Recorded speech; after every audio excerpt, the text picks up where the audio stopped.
Quem é repreendido muitas vezes e teima em não se corrigir, cairá de repente na desgraça e não poderá escapar. Já tinham se passado 3 anos desde que Ben-Hadad, rei da Síria, havia prometido devolver as cidades de Israel que seu pai havia tomado se Acabe o colocasse em liberdade. Só que ele não havia cumprido sua palavra. Então, o rei Acabe decidiu que era hora de lutar contra a Síria para recuperar essas cidades. Vem comigo!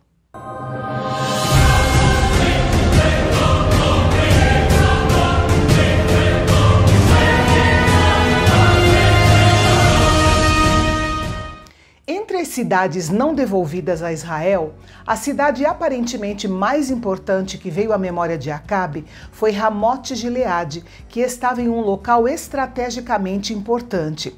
E justamente no dia em que Acabe decidiu tomá-la de volta, foi o dia em que Josafá, rei de Judá do sul, estava lá lhe fazendo uma visita, porque o seu filho era casado com uma filha de Acabe e Jezabel. De modo que Acabe e Josafá viviam em paz um com o outro. Então o rei Acabe convidou o rei Josafá para ajudá-lo nesta disputa contra a Síria. Josafá se dispôs a ir, mas como era um rei temente a Deus, sugeriu que eles buscassem a direção do Senhor sobre o assunto. Considerando o relacionamento geralmente contraditório entre Acabe e os profetas do Senhor, este foi um pedido ousado de Josafá. E não foi nenhuma surpresa Acabe apresentar 400 falsos profetas que falavam apenas aquilo que ele queria ouvir. Mas o rei Josafá teve sabedoria suficiente para pedir que o rei Acabe buscasse a palavra genuína do Senhor. E quando perguntou se havia ali mais algum profeta do Senhor, Acabe disse que sim, havia Micaías, mas que ele o odiava, justamente porque ele nunca profetizava nada de bom para ele. Veja que Acabe odiava Micaías por causa da sua mensagem. Seu verdadeiro conflito era com Deus, mas ele concentrou seu ódio contra o profeta. Mesmo assim, ele cedeu e mandou trazer Micaías. Os 2 reis estavam sentados, cada um em seu trono, em uma eira na entrada do portão da cidade de Samaria, ilustrando o antigo costume de tomar decisões nos portões da cidade. Enquanto esperavam o profeta Micaías chegar, os falsos profetas continuavam a profetizar a vitória de Acabe na disputa contra a Síria, aparentemente tendo Zedequias como líder daqueles profetas. Enquanto isso, o assistente do rei Acabe, que tinha ido buscar o profeta Micaías, tentava convencê-lo a falar de acordo com os outros 400 falsos profetas. Mas Micaías se limitou a dizer que ele seria fiel em repetir o que Deus lhe mandasse falar. Ele estava decidido a ser fiel em vez de buscar a aceitação do rei. Deve ter sido uma cena impressionante, senão dramática. Os 2 reis estavam assentados em seus tronos, vestidos com seus trajes reais, e o rei Acabe então perguntou a Micaías se eles deveriam ir ou não na batalha da reconquista de Ramote-Gileade. Micaías não vacilou. Em tom de sarcasmo, ele disse que eles deveriam ir sim, porque triunfariam e Deus lhes daria vitória. Acabe percebeu o sarcasmo e exigiu que Micaías não dissesse nada além da verdade. Micaías então mudou seu tom e relatou as 2 visões que o Senhor havia lhe dado, ambas anunciando o julgamento do rei Acabe. Na primeira visão, o profeta viu Israel vagando em desespero como ovelhas sem pastor, uma descrição inconfundível de uma nação sem líder. Acabe compreendeu a mensagem: seria morto na batalha. A segunda visão explicava como isso aconteceria.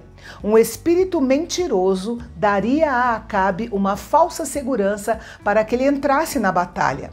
O fato de o Deus da verdade permitir que um espírito enganador realizasse essa obra é um mistério, mas na realidade não é diferente da ocasião em que Deus permitiu que Satanás atacasse Jó ou quando permitiu que Judas traísse Jesus.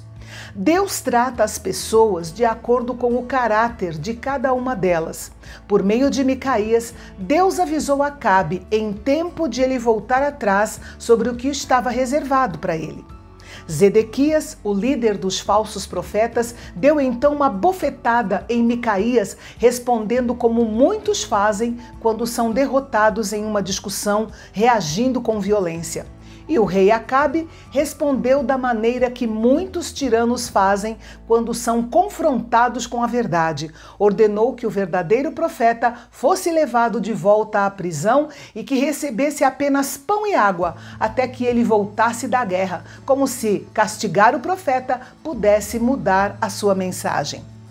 A prova de um verdadeiro profeta era o cumprimento de suas palavras, e Micaías sabia disso. Por esse motivo, sua última mensagem a Acabe foi: se o rei de fato voltar em paz, é porque o Senhor não falou por meio de mim. Que todos os povos ouçam isto. É fácil entender por que o rei Acabe foi para esta batalha. Ele não queria acreditar que a profecia de Micaías era verdadeira e queria se opor corajosamente a ela. Mas difícil mesmo era entender por que o rei Josafá de Judá foi para essa batalha com Acabe. Ele deveria ter acreditado na profecia de Micaías e saber que aquela batalha terminaria em desastre. É fácil explicar por que Acabe não quis entrar na batalha com as vestes reais e se tornar alvo do inimigo. Mas é difícil explicar por que Josafá concordou em entrar na batalha vestindo as vestes reais como o único rei claramente identificado.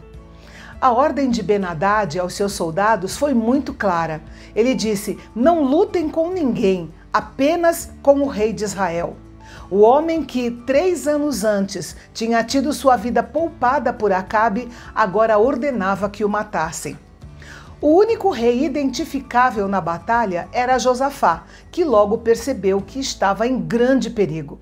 Mas Deus protegeu Josafá, permitindo ao mesmo tempo que uma flecha perdida acertasse a abertura da armadura de Acabe e o ferisse mortalmente. Assim se cumpriram as profecias, tanto de Micaías como de Elias. Na sequência, o escritor de 1 Reis dá um resumo do que foi o reinado de Josafá, relatando que ele seguiu os passos do seu pai, Asa, fazendo o que era reto aos olhos do Senhor. Josafá foi um dos melhores reis do Reino do Sul, de Judá. Os detalhes do seu reinado nós veremos no livro de Crônicas. Com a morte de Josafá, seu filho Jeorão reinou em seu lugar. Já no Reino do Norte, Israel, quem reinou no lugar do rei Acabe foi seu filho Acasias. Ele reinou apenas 2 anos sobre Israel.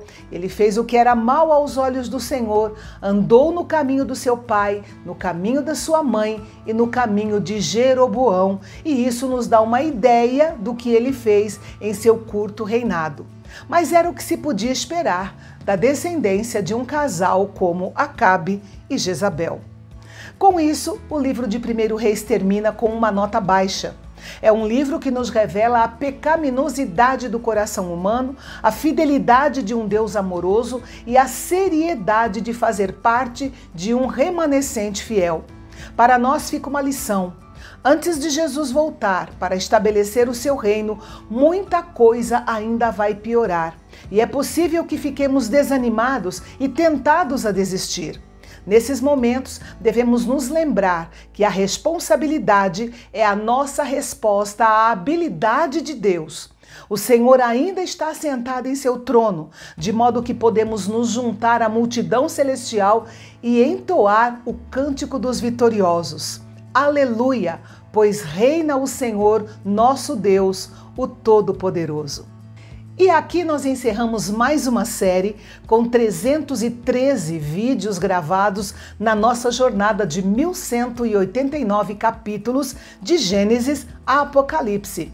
E no dia 21 de outubro eu volto para dar continuidade à segunda parte dessa série de histórias emocionantes. Serão 25 dias entendendo sucessos e fracassos na monarquia em 2 Reis. E eu conto com você aqui comigo no canal Bendito, o canal de Fala Fácil, onde a teologia é para todos.